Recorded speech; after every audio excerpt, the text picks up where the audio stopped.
Well, viewers, it's a cold morning, and I'm up on the roof of our clients of the, if you look on the £74,000 house, this is the property beside me. You could just see the roof of her.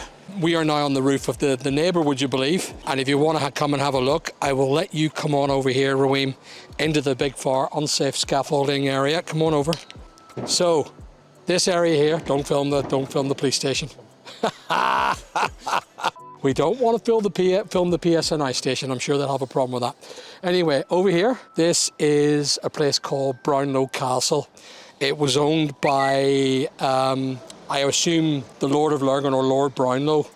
He was a prominent unionist and he donated that. Now that actually is not only owned by the council, but the Orange Men. I think it's Loyal Orange Lodge number 2 is in there. The Black Preceptory's in there. And I actually think the Masons are also in there. So they use that place as a regular haunt for the Orange Order stuff. A beautiful building. It could be used for a lot more, but sadly it's used for only for one creed of Northern Ireland is allowed to use that. I think there's a restaurant in there now, which you can go down for scones, but I tend not to. So anyway, this is the property that we're doing. My hands are bogging. To anyone that doesn't understand what bogging means, it means they're dirty. Currently I'm working on a chimney. I am taking down a chimney that needs to get a brand new lead tray put in. It needs fully rebuilt because water's getting into the actual house. I now know the reason why it's getting into the house. It is really simple, very straightforward. Watch this. Now I left this brick for you to come up, cameraman and viewers. I decided not to do any more until you were here. And what I've noticed is this. I don't have to do any chiseling at all. Watch this. I simply just do this. That is it. I can lift the bricks off by my hand. And that ultimately is the problem. The whole chimney was about to cave. Look, it is in crumbles. And all I have to do is this. Ready, watch this. That's it. And that's all I have to do to this chimney. I did lose my hammer. It went down there, in there, so I've lost my hammer. I know that area is blocked off. So really, which is, it's absolutely terrifying to know that this building has a chimney that is rotten. You know, any high wind, it would have blown inwards. This is the reason why I'm repairing it. I didn't believe it was this bad, to be honest with you. The idea really now is for me to pull this down just below. I got to pull this down below the threshold of the roof line, and I've got to invest. I've got to do a lead tray in here. What I'm going to have to probably do is somehow reinforce the areas that are no longer being used. There is actually only one of the 4 fireplaces that are being used now. Do we build it in and just do 2 sections and build a chimney, or do we just go to the client and say, listen, are you going to use a fire anymore? I'm one for using a fire. This area is a smokeless area, so you can only use smokeless fuels for this area. So the customer will have to make a decision. If it turns out to be rotten further down, we have to keep going down until we get good mortar, or else the new chimney that I build will be putting on bad foundations and that could pull it in. I really don't want to do that. So the idea really is when I start having to chisel it out with a Hilti, then I know that I'm on good foundation. But currently this stuff is just falling apart. It is a lime mortar, but it's dry. It's not a wet lime mortar. You know, this house was built 100 years ago. You'd expect it to last a bit more than it has, to be honest with you. Not one piece of effort to take this thing down. This is probably one of the easiest deconstructions I've ever done. I'm not even sweating, look. There's no sweat at all. They put a mortar line in here, but the water just gets in and seeps in here. It's been tarred, so they painted a tar and then put like a load of cement on top. But look at the state of that. I mean, that's never going to work. Now, saying that, I'm coming to more solid jointing now, which is good. That's a good sign. If I have to keep pulling it off by my hand, that is a bad sign. Yeah, you go ahead and go back. Now, as I keep going down, the brick starts to get a bit harder to pull off, which I like. Now, what is this now? What do I see here? There's a bit of, there's something, that motor's getting solid now. That's getting harder. That's good. That's good news. I'm glad of that because I didn't want to tell the customer, here, listen, your brick, we have to take it all apart. You know, we have to go further down into the house, which is a nightmare when if you have to go into the roof space and start dismantling the chimney. It's not the easiest task.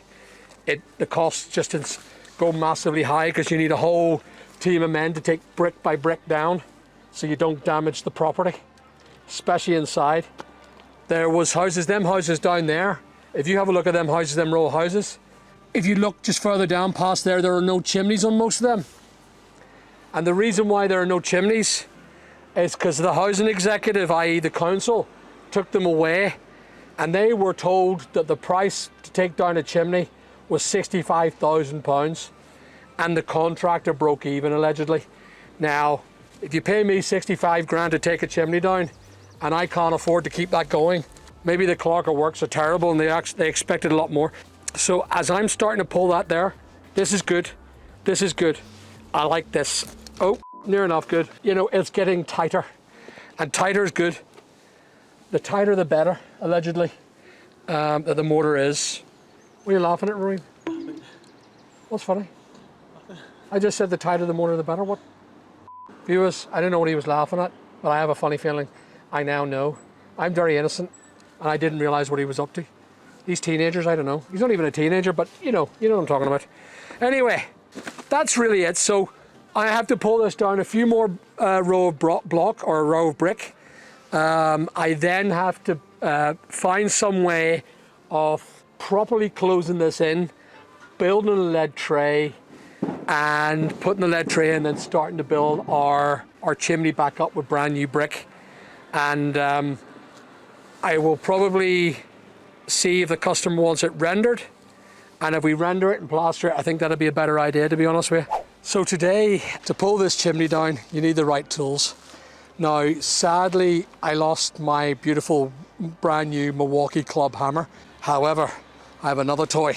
This toy just purchased this week. Sadly, what I've had to do now with every one of the tools, I have to put signs on saying the property of my company, and also if this item is sold to you, it's a stolen item. My advice to anyone is write on it saying you're using a stolen item, unless of course it's us. Always put signs on it.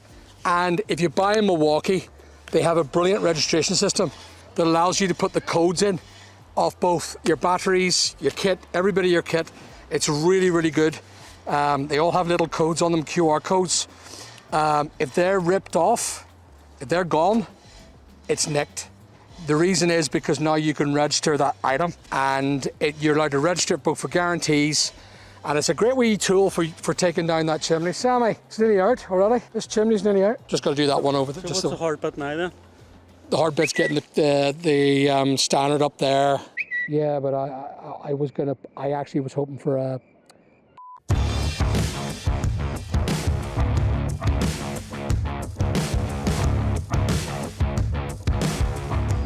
Isn't that crazy?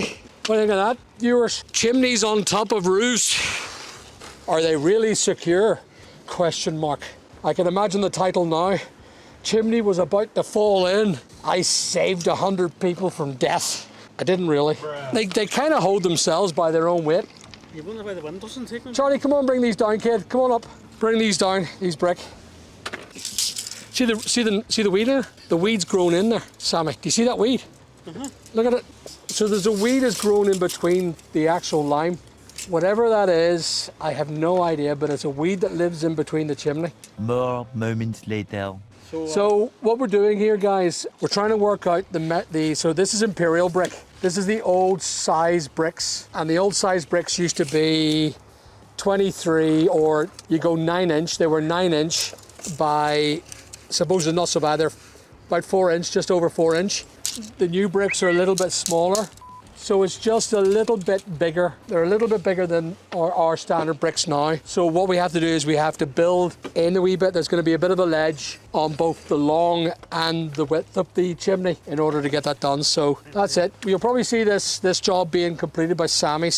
My job is to deconstruct, Sammy's to rebuild. I'm the wrecker, he's the fixer. And he's doing the lead. Oh, I am doing the lead, is right. There it is. We can finally, we've got to our structure. What I'm going to do is I'm going to work out my lead tray, and hopefully we'll have an answer and have the lead tray in. So I'll do that in studio. I'll get the load of lead and we'll start soldering the lead together.